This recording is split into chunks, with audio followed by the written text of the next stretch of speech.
Wife made me do a spinning class this morning. That was not fun. Oh, man. Not fun being the new guy in the spinning class. I'd love to see Anik on a bike. By the way, Did you ask your wife, are we doing spinning shit now?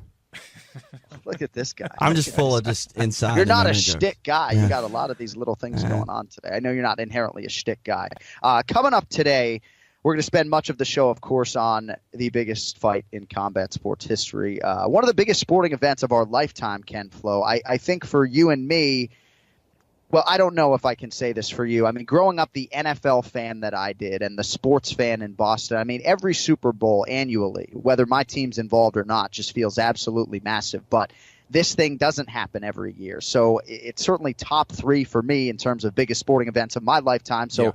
As such, we'll spend a lot of time on Mayweather versus McGregor. International Boxing Hall of Famer Al Bernstein supposed to join us here in about 5 or 10 minutes. He will have the call for Showtime August 26th. We're also scheduled to talk to Adam Hill, mixed martial arts writer for the Las Vegas Review-Journal.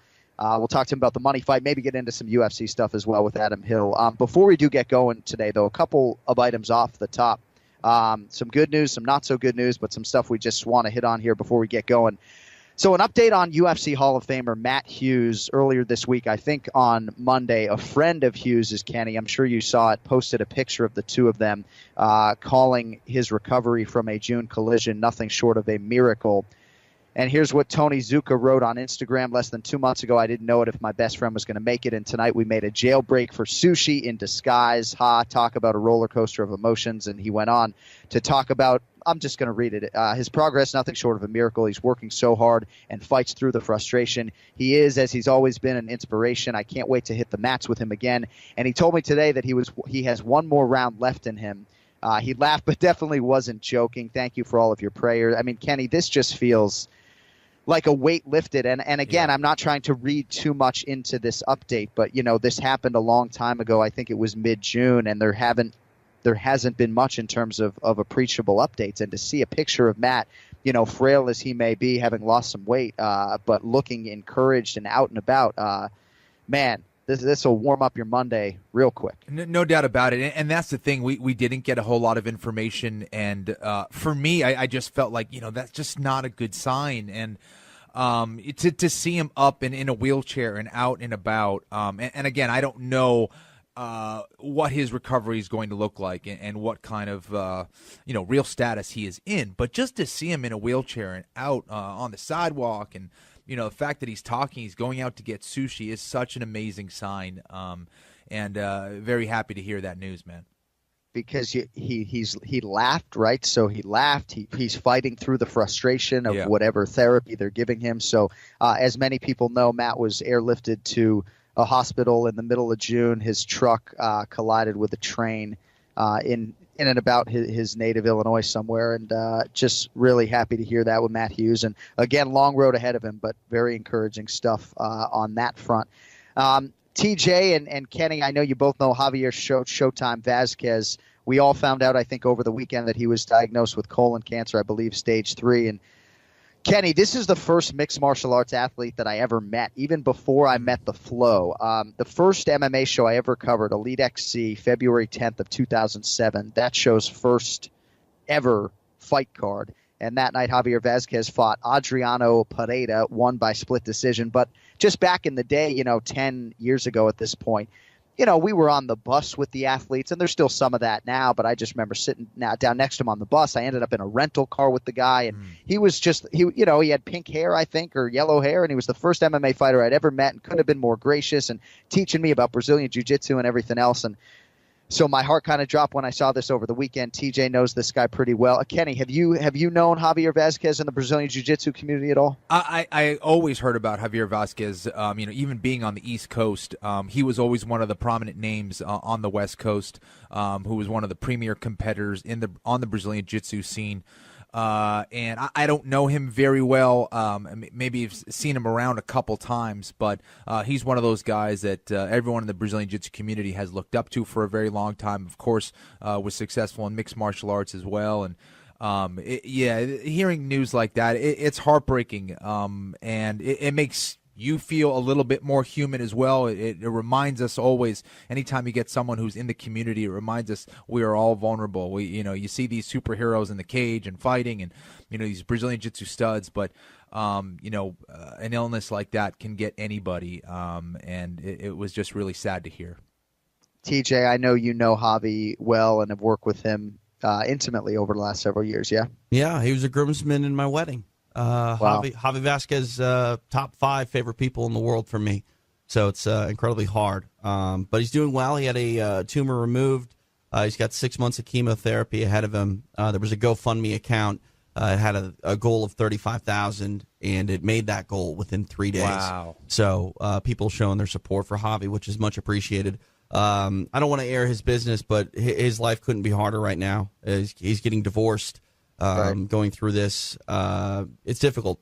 To me, $35,000 when you have 2 kids to take care of is not enough money when you're sidelined, and the way that you make money is teaching Brazilian Jiu-Jitsu. So coming up here on the 25th of August, 24 hours before McGregor and Mayweather go to work, we'll be doing a Sherdog Radio Network 24-hour marathon. I'll sit in this chair for 24 hours, have a bunch of people come in and do radio. Eddie Bravo's going to do it.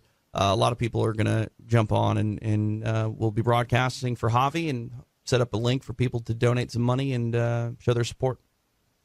Thank you, buddy, and we're hopeful that the Kenny Florian podcast will be a part of the 24-hour marathon. I don't know if you didn't plug us because you didn't want to commit us, but we're making every intention, if we're not tied up on weigh-in day, to do a special broadcast for you as part of TJ's Radiothon. And thankfully, TJ likes his energy drinks, Ken Flo. So if you guys think that DeSantis, who was in that studio probably 4 o'clock this morning, is going to be phased by 24 hours pushing buttons and producing radio, there's just no way. So we think about Javier Vasquez, and again, hopefully he can come out the other end with flying colors and get back to the mats that have really defined his professional life. All right, so one final thing here before we move along, Ken Flo.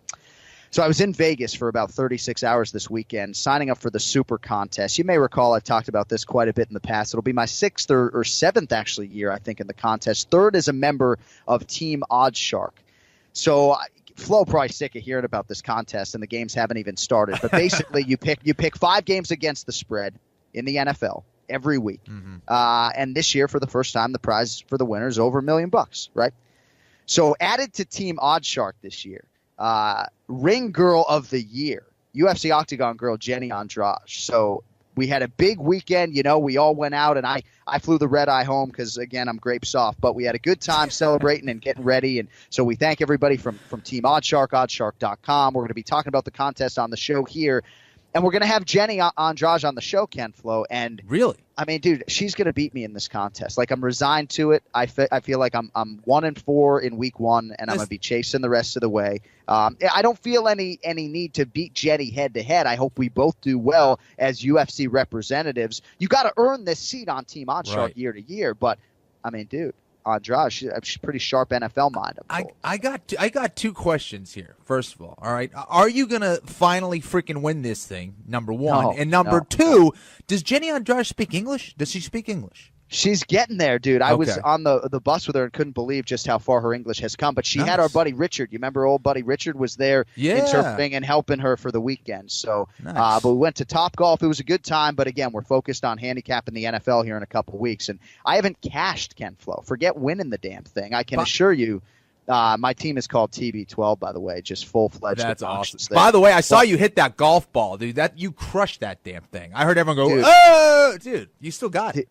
Dude, I was hammered, and I feel like I was better. I was drinking, the Don Julio splash pineapple juice. I barely remember that don't swing. Sweat the technique, though, right? Yeah, dude, don't sweat the technique. I guess so. All right, maybe Al Bernstein can turn this show around a little bit. Let's get to Al. All right, now with us on the guest line, very happy to have this man, legendary boxing voice, International Boxing Hall of Famer, and a man who on August 26th, deservedly so, I might add, will have a hot microphone for Showtime's broadcast, Mayweather versus McGregor. Al Bernstein is with us. Al, John, Anna, Kenny Florian here. Appreciate a few minutes today. How are you? John, good to be with you. How you doing? I'm doing well, man. So I'm sure you get asked to quantify big fights and how they feel to you relative to other mega fights. Is that Right. something that is hard for you to gauge, maybe harder to gauge until fight week? Or for this one, does it feel to you as massive as it does to us? Yeah, that's a good question. Sometimes it is better.